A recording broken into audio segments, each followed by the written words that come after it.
Revelation chapter 9. The fifth angel sounded his trumpet, and I saw a star that had fallen from the sky to the earth.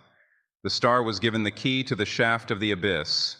When he opened the abyss, smoke rose from it like the smoke from a gigantic furnace. The sun and sky were darkened by the smoke from the abyss. And out of the smoke, locusts came down upon the earth, and were given power like that of scorpions of the earth. They were told not to harm the grass of the earth, or any plant or tree, but only those people who did not have the seal of God on their foreheads. They were not given power to kill them, but only to torture them for 5 months.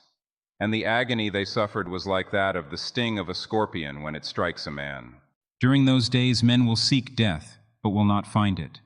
They will long to die, but death will elude them. The locusts looked like horses prepared for battle. On their heads they wore something like crowns of gold, and their faces resembled human faces. Their hair was like women's hair, and their teeth were like lions' teeth. They had breastplates like breastplates of iron, and the sound of their wings was like the thundering of many horses and chariots rushing into battle. They had tails and stings like scorpions, and in their tails they had power to torment people for 5 months. They had as king over them the angel of the abyss, whose name in Hebrew is Abaddon, and in Greek, Apollyon. The first woe is past, 2 other woes are yet to come.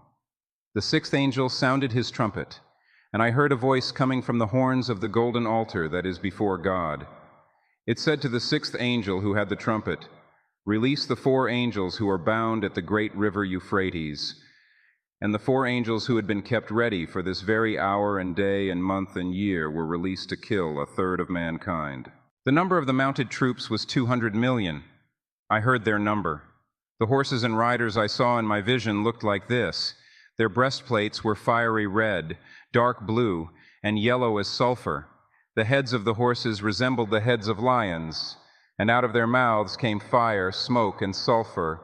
1/3 of mankind was killed by the 3 plagues of fire, smoke, and sulfur that came out of their mouths.